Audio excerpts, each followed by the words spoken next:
Bonjour à tous, je suis Kylian Marlier, votre trader formateur. Bienvenue dans cette nouvelle vidéo dans laquelle on va voir ensemble quel est le meilleur profil d'investisseur pour trader avec et sans indicateurs. Vous le savez, vous avez la possibilité de travailler avec une stratégie qui sera adaptée à votre profil d'investisseur et qui est basée sur des indicateurs. Donc par exemple, faire une stratégie de day trading avec Ichimoku, typiquement, ou alors, dans le sens inverse, vous avez la possibilité de créer une stratégie aussi de day trading, mais sans utiliser d'indicateur. On appelle ça le price action. J'ai déjà fait des vidéos sur le price action, j'ai fait même un gros guide complet sur le price action que je vous mettrai juste ici.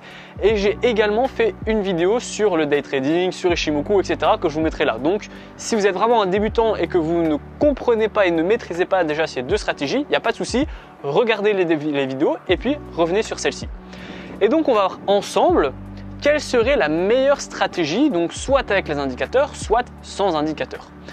Alors moi, ce que je vais vous recommander, c'est si vous avez une stratégie qui vous prend 1 heure par jour ou 2 heures, 3 heures par semaine, vous avez du temps à consacrer au trading, eh bien je vous invite à utiliser une stratégie de trading sans indicateur. Alors que si vous n'avez pas beaucoup de temps à utiliser dans le trading, je vous invite à utiliser une stratégie avec des indicateurs. Pourquoi?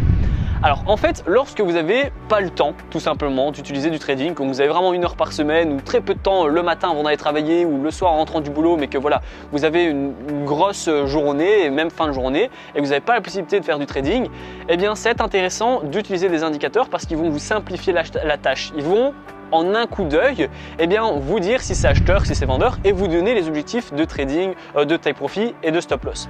Alors que si vous utilisez absolument aucun indicateur, donc vous faites du price action tout simplement, vous allez avoir justement plus de travail à faire des supports, faire des résistances, regarder peut-être en plus si on n'a pas une figure graphique ou une figure chartiste. Ça prend un peu plus de temps sur l'analyse.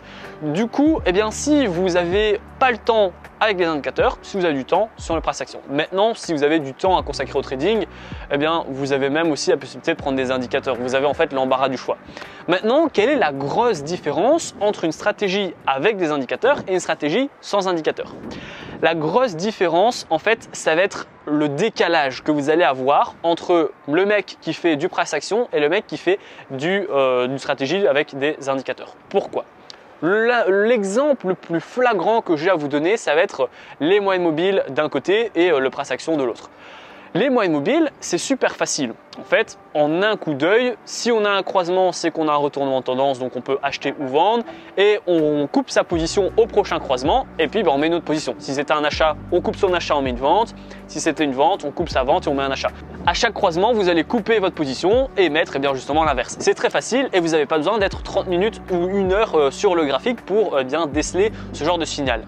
Par contre, le problème, c'est que les indicateurs, les moyennes mobiles, Ichimoku, le RSI, etc., ils vont se baser sur des prix passés et sur des faits passés, sur des périodes dans le passé pour justement anticiper le futur. Et donc, étant donné qu'il va avoir l'analyse du passé, il va avoir un gros décalage.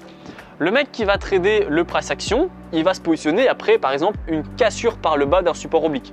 Voilà, on monte, etc. C'est super chouette. Ah, on a une cassure par le bas, je me positionne à la vente. Take profit, stop loss juste en dessous du support oblique et c'est réglé. Ça prend pas non plus super long, mais bon, voilà, c'est un exemple.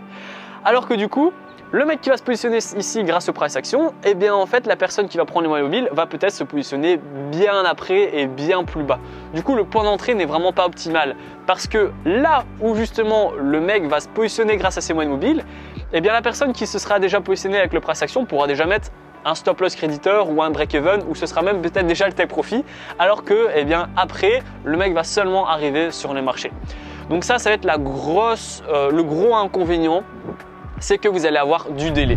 Et du coup, ce délai, ça peut être relativement rapide. On peut avoir juste 3 ou 4 bougies de délai. Sauf que 3 ou 4 bougies de délai en H1, c'est en fait 4 heures et du coup ça vous nique totalement votre stratégie de day trading parce que vous perdez complètement la matinée ou l'après-midi, etc. Donc c'est quand même très important d'avoir un point d'entrée optimal et surtout un ratio gain-perte, etc. optimal. Là où justement la personne avec les moyennes mobiles va se positionner bien après, elle aura moins de choix en stop loss, en take profit parce que du coup elle sera vraiment bien plus bas que vous qui sera mis une vente bien plus haut.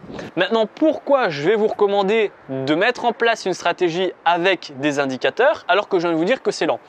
Eh bien, même si c'est lent, ça vous donne quand même relativement des bons signaux. Et au plus vous êtes dans des unités de temps longues, au plus vous allez être enclin à balayer les faux signaux et à prendre vraiment que le puissant.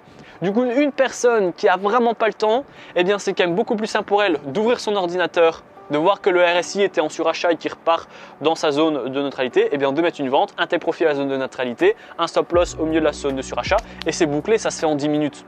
Et au moins, elle pourra mettre une position. Alors que le price action, elle n'aura pas forcément ni le temps, ni non plus la possibilité de mettre des take profits, des stop loss, etc. Donc voilà la différence principale entre une stratégie avec des indicateurs et une stratégie sans indicateurs.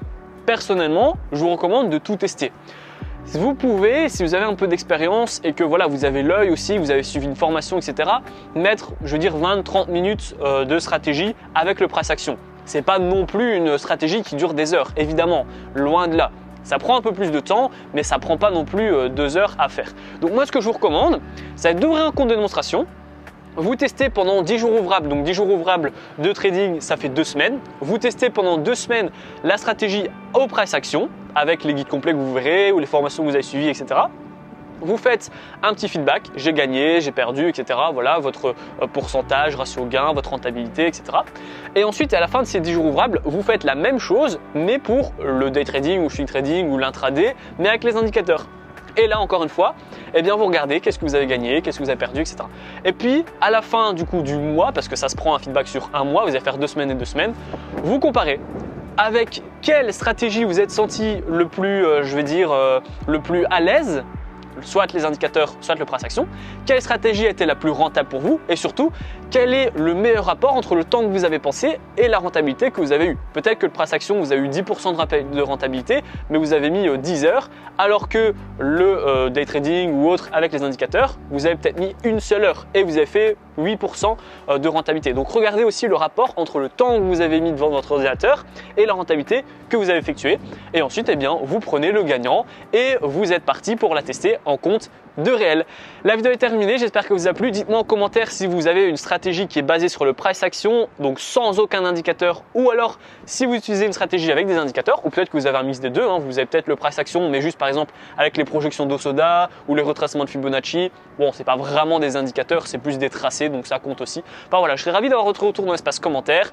Encore une fois, si vous avez des difficultés avec Ishimoku, les indicateurs, Fibonacci, Osoda, j'ai déjà fait toutes ces vidéos sur ma chaîne YouTube et vous allez retrouver dans la description ma formation offerte afin de faire vos premiers pas et vos premiers gains dans le monde du trading. Je vais vous donner des stratégies de trading super efficaces pour les débutants. Je vous donne des indicateurs.